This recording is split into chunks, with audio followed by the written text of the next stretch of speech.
Welcome.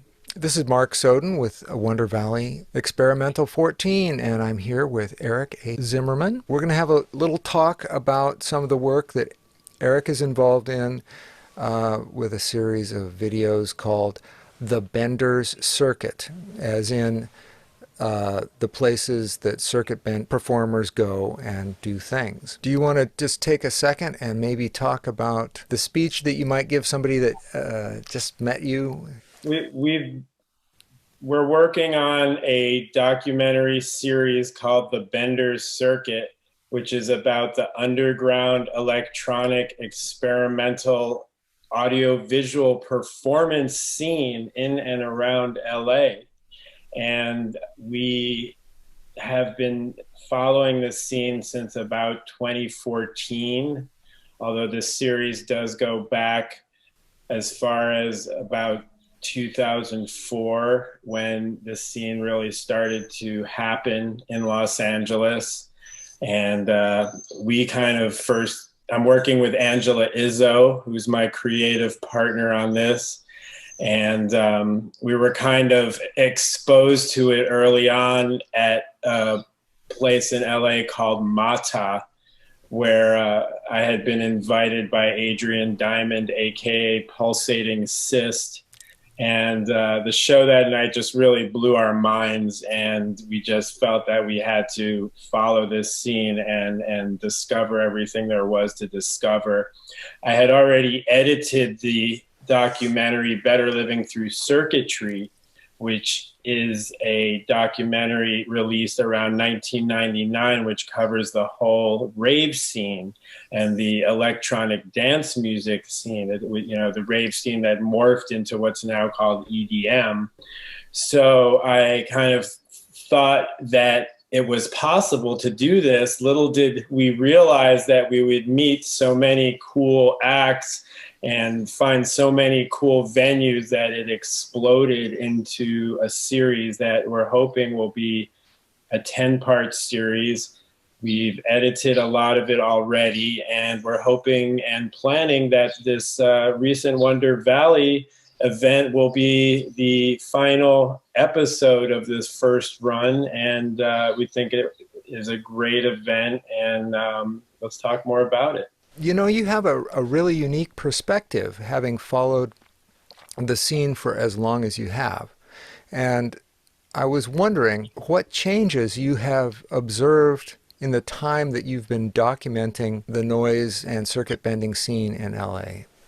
Well, one of the things we found is that in the beginning, there was a certain compartmentalization of genre where there was harsh noise, and then there's modular, and there's circuit bending, and they were all kind of in their respective areas. But over the years, through the community coming together and supporting each other, we've found that a lot of the people who are in the different genres have come out to support each other because they recognize the creativity and the importance of supporting the alternative electronic scene. So in a similar way, we decided to incorporate all these genres because they're all very creative. And over the years, people have started to combine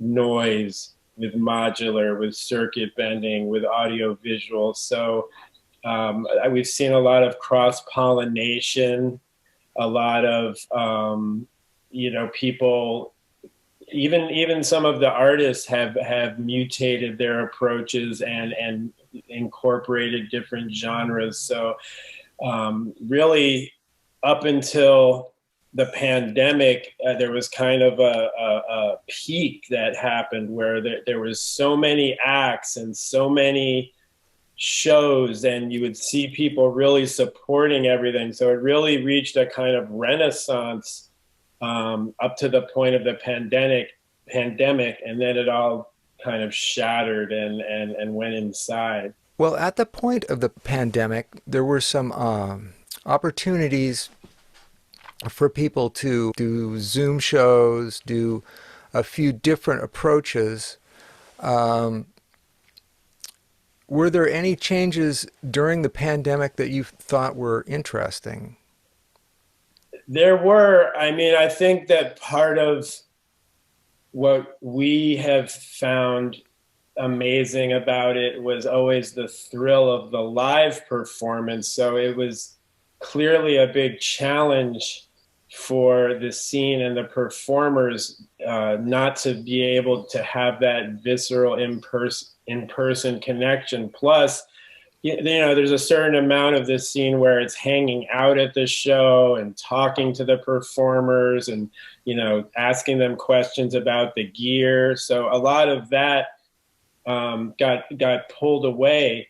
But in the vacuum of that, other things came in. I found one gallery in particular and one performance space, Coaxial, did some very interesting performances where they had virtual tours of the gallery, virtual performances. Also, Wonder Valley, of course, did some very interesting virtual performances. I think it was there's a musical term they always use called woodshedding, where people kind of just go into the woodshed and work on their stuff. So I think it was a good time for people to kind of become introverted and go inside. At the same time, there was a certain amount of exploration of what was possible online in terms of both performances, FaceTime performances. Another thing that we did is we created an online streaming channel called Bender's TV. And you can see it at benderstv.com. So, stuck inside the bunker, we said, what can we do? And one thing that we did is we pulled together a lot of artists' work that were noise artists, circuit benders, modular artists, electronic, experimental, who were actually making their own films, making their own work. And it was also a chance for us to go through the archives and post some full-length performances that we had in the archives. So we built this, which took some time, but it was another outlet and another way to share the community and share in the community and have a connection. There was also a certain amount of Zoom calls and community Zoom events where we shared and other people shared their current work. So I think it was a recontextualization, and what was heartening was that there was a real feeling in the community to keep it going and to keep the communication going. One of the things that I noticed during the pandemic that popped up at Wonder Valley, the virtual Wonder Valley, last year, was that noise artists were finding visualists, people that were working with video, and working with them. Fnord last year found Kurt Comstock, and Kurt is a very interesting filmmaker, and he develops 16 millimeter film utilizing alternate developers, coffee, a few different things, some of them involving animal feces or kelp. And he develops the film with this and then slows down the playback so that you can see all the chunks of this stuff roll by. And Sure, yeah, I've done some stuff like that. I'm familiar with that. It's yeah, called reticulation. Actually, is when is the term for when the film kind of bubbles up and warps. We yeah. actually built a 16 millimeter to 4K transfer system that we have upstairs, but I don't think we'll be able to get any feces in it. I hope not. He described the smell as something that caused people a lot of concern in his household. So Well, he had to take that outside. hopefully the imagery is worth it. I think so. I think so. But there are other instances of this, like Solomon Tump and Arachnopus came together to do a thing for this year's Wonder Valley, and it's just a different way to approach the fullness that you can get with visual and audio at the same time, and to collaborate in a different way. And I think that that's something that I find kind of exciting, and I would like to see more of that in the future. But So, well, on taking it to another, you reminded me of something which is a couple group Zoom calls that I was able to participate in, such as Lava is a Los Angeles AV collective. I participated in a couple Zoom sessions where it was an art form in itself, where you might have 12 people at the same time, all communicating through visual, electronic visualizations on the screen. So it's not just one person saying, oh, here's my visuals. It's actually a bunch of people all at the same time communicating with their visuals in different windows. So, it's like wow. a very unique thing that probably wouldn't have happened yet it had been for the pandemic. But because of that, a new form was birthed, which was a multi-user two-way visual communication, where people are playing their music and their visuals all at the same time, and you kind of get this hybrid overload effect. So that was very interesting. That sounds very cool. I just wanted to bounce that idea off of you of going forward with noise artists and visualists coming together, and maybe having situations where if they don't pair themselves up, maybe pull from a hat. I don't know, but just have people that are creating audio and creating visuals and getting them together in different ways. Well, I mean, I think that does happen at events. I mean, we've thrown some events where we'll bring together people, and some people will have something pre-prepared and some people won't.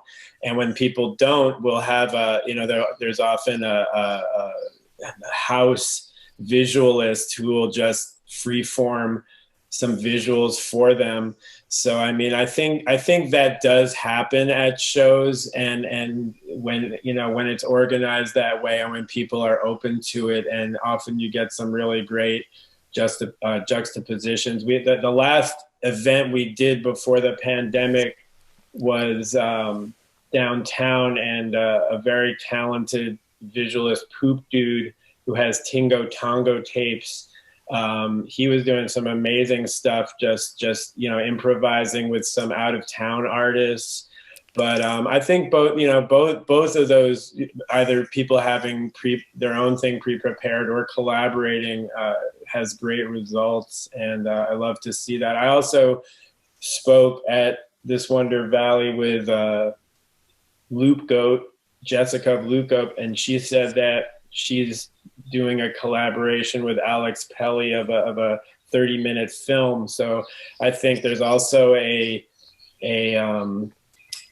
form of cultural collaboration where people meet at these events or meet online and then decide they're going to collaborate and do a project together through the fact that they have participated in one of these events together, and maybe done something at the show. It can birth a new project where they decide to collaborate together. The live thing offers that wonderful immediacy of being in an environment with a bunch of similar people, where you can have those dialogues and you can really make the connections.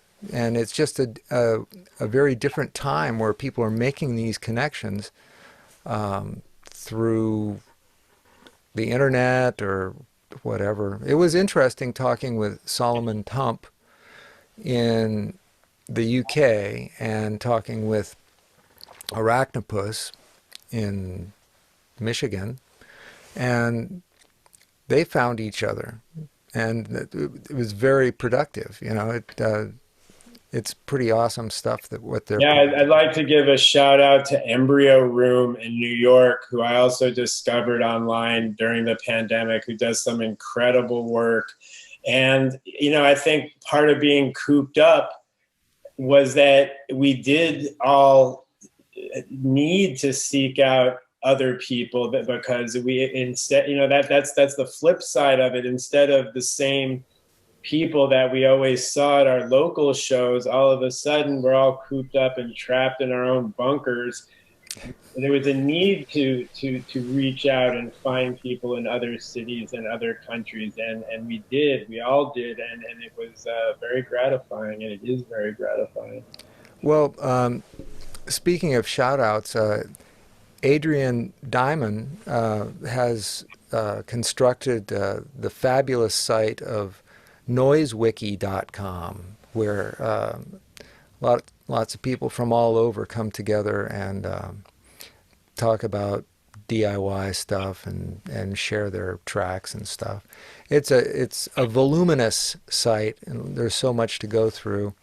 And it does have a food section, which is kind of where I hang out. But Well, it's interesting that this genre, which is kind of marginalized by mainstream culture, at the same time, I think that's part of its appeal, is that it is underground. But it's ironic in some sense that something that is considered so niche is so fertile, and that something that is considered too small of a piece of the pie to be taken seriously, so to speak, in a commercial sense, has so many people participating, and such a rich underground communication culture.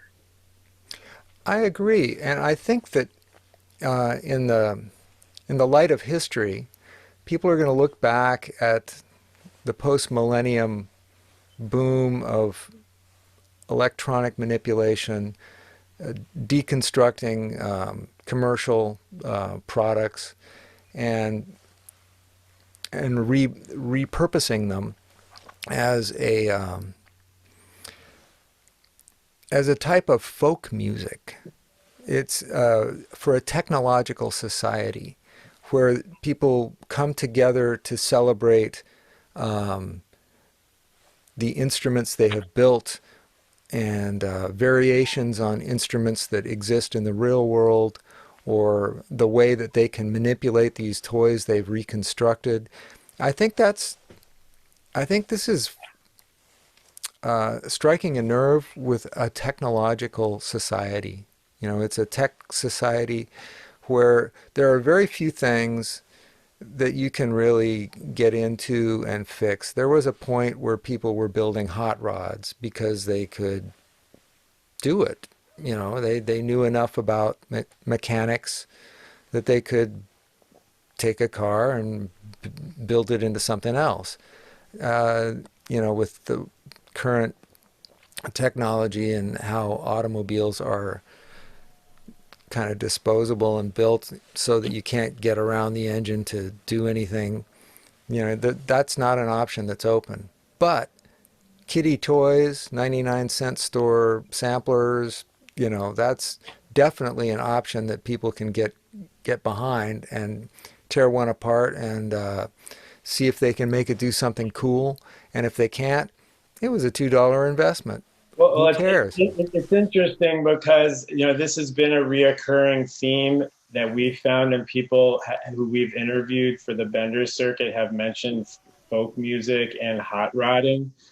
It's interesting, however, because I'm just thinking about this now because I actually was able to. I'm involved in another project about some of the original folk musicians that are still alive, who were part of the 60s and early 70s folk scene. But the interesting thing about folk music per se was that in folk music, people would pass down songs that were already written and not write their own songs. Mm. It was like they would pass down an old song by word of mouth, that they would keep that song going, which ironically is completely antithetical to the whole experimental electronic mindset, which is you create something new every time. So, in some sense, yes, it's a modern day folk music, but on another hand, it's completely different than traditional folk music where people would pass down a song that they didn't write. And so, I don't know, I'm just thinking about this right now, actually, but Well, I think that's a valid observation, and I would agree that that particular aspect of folk music um, doesn't apply to what's going on with electronic music it right is a now, but modern folk music in a sense. It's perhaps done by the folk. just by the folk. Yeah, I just think that there's a quality about it that is open and homespun. So maybe that's the aspect of folk music I'm looking at, where people can look at something like Wonder Valley Experimental and look at the people on stage and say, I could do that. And yes, they can. And that's the folk music that I'm. Well, it's also, I mean, it's true with like the old washboard that they would play as kind of like a homemade instrument. But in another sense, it's also, you could make a parallel to punk rock. Because when you say, oh, that's something I could do, to me, that's also like, the non-musician musicianship of punk rock. Like, hey, I could pick up a guitar and do that. So, anyway, I think we can make these parallels, but what's beautiful is that it's really its own thing.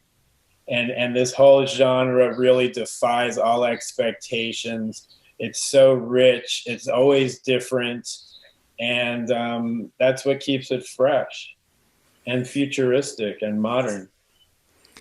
And people are willing to try things and push the envelope, find the edge and see if they can take it just a little bit further. It's really cool. Right on, and props to you, my friend, for doing what you do and keeping it going and keeping this festival, which is, we were saying, it's kind of like the Woodstock of noise. When we were driving out there, we're like, we're going to Woodstock. That's But, funny. It's an honor and a pleasure to meet all the great people I get to meet. And that's wonderful.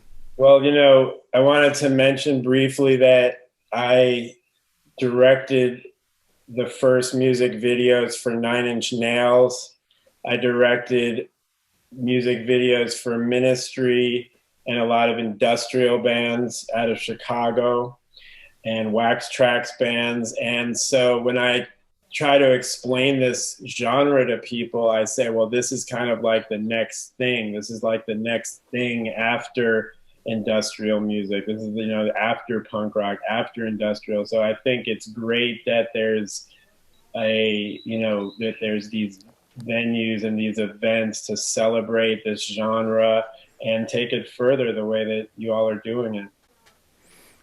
Well, thank you for your efforts at documenting. I mean, it's not everyone takes the time to create the history, It's and hard. It's very hard, but what's beautiful about it is that so many people have contributed their photos, their videos, and it's a very loving and enthusiastic community. So it's great from the documentarian side to have that kind of two-way relationship with the subjects where they are very grateful and happy that to participate, and so we're very grateful and happy for their communication and participation and giving us so many elements. And I'm going to be hitting you up for a few elements from this show too, for that we're as a liaison for some of these bands, because we're still going to try to pull in some phone videos and additional videos from the event that people may have. we're working on that right now. So yes, we'll be directing stuff to you, and I have some recordings that I did. You know, it's like you have to set up things so that half of them can fail, so that you get a couple good ones. Yeah, I mean, it's